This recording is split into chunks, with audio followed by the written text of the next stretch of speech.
Ustedes no han notado que aunque siempre hemos aprendido que los sabores se representan en 5 gustos básicos, que son el dulce, salado, ácido, amargo y umami, en realidad cuando definimos sabores o cuando los describimos en conversaciones cotidianas, casi nunca los utilizamos en sí. O sea, nosotros lo que decimos en realidad es como, ve, eso sabe a pollo. O, mira, busca que es una fruta que sea muy parecida al maracuyá. O incluso en cosas más etéreas, como cuando probamos algo y dice, esto me sabe a casa. O dice, ese plato me sabe a la abuela. Recordando pues los platos que nos hacía la abuela. Esto simplemente nos demuestra que el sabor es muchísimo más que lo que sentimos con las papilas gustativas. De hecho, en The Flavor Bible, que es un libro de Andrew Dannenberg y de Karen Page, nosotros en gastronomía lo usamos mucho para asociar, digamos, sabores con otros.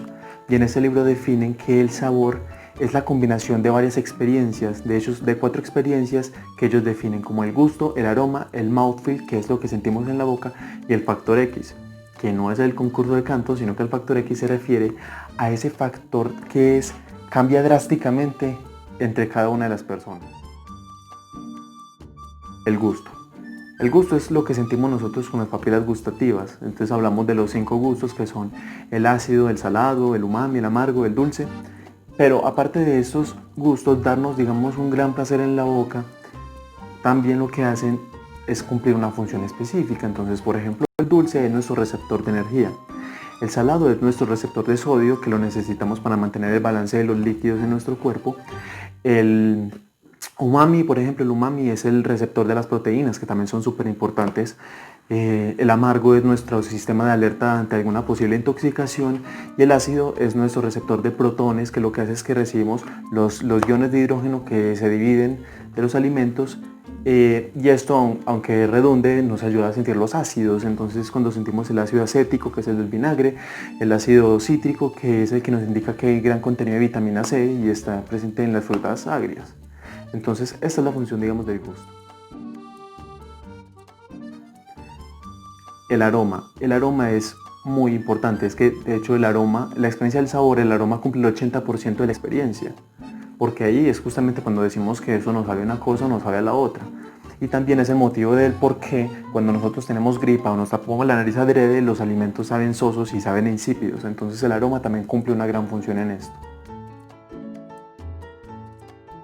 El mouthfeel, que es lo que ellos mencionan, se refiere a todo lo demás que sentimos en la boca que no tiene nada que ver con las papilas gustativas, que es como la temperatura, las texturas y el picante. Entonces eso también complementa esa experiencia del sabor, porque no es lo mismo comerse un helado pues, que ya se derritió, un helado bien frío, o tampoco es lo mismo comerse una carne fría, una carne caliente, o una cerveza caliente. No sabe igual que una cerveza fría, y eso ya todo el mundo lo sabe.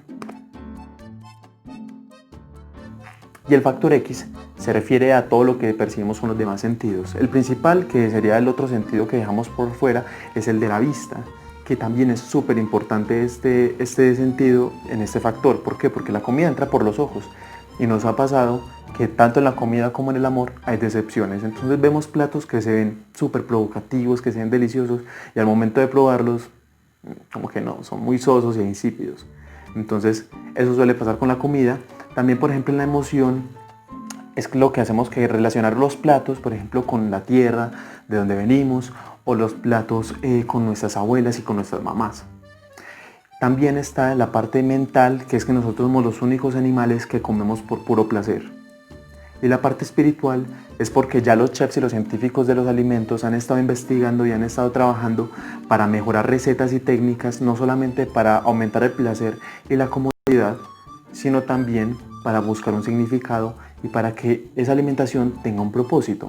Entonces acá cuando por ejemplo nos dan a probar que no es lo mismo comernos un paquete de papitas que compramos allá a comernos unos chips de papas, pero que la papa fue comprada de los campesinos de por allá, y que estos campesinos han venido trabajando la papa de una manera muy particular desde hace generaciones. Entonces le hicieron un proceso, nos la trajeron. Entonces toda esa historia hace que lo que vayamos a comer tenga un sabor diferente al que vamos a comer en un paquete de papitas normal.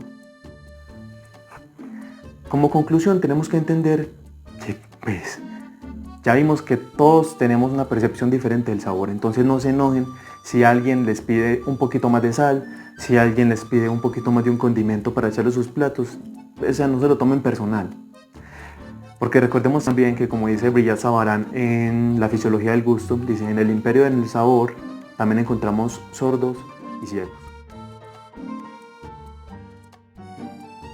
Y antes de despedirme, como un dato curioso, ustedes saben por qué nosotros nos gusta tanto la comida de la abuela y de la mamá. O sea, de hecho, ¿por qué preferimos la comida de la abuela y de la mamá por encima de la de un gran chef? Es por el hecho de que cuando nosotros estamos predispuestos a que nos guste la comida que las mamás comieron durante el embarazo, porque esa información nos la pasan a través del líquido amniótico y posteriormente a través de la leche materna. Entonces nosotros siempre vamos a asociar de manera inconsciente esos sabores y esos platos como que la comida siempre va a estar disponible y que la comida es segura.